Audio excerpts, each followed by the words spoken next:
سلام. سلام. خوبین؟ مرسی. اومدم برای خرید دستگاه. بله تشکر. فقط مهندس جان، من بین سورس ریکاست و مکس موندم، نمیدونم کدوم تهیه کنم.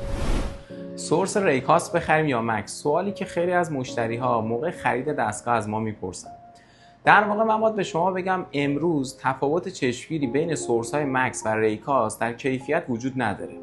در سال 2019 زمانی که کارخونه ریکاست دچار مشکلاتی شد در چیپست های تولیدی، کارخونه مکس سعی کرد از این فرصت استفاده کنه و عرضه گسترده‌ای را با قیمت بهتر به بازار ارائه بده.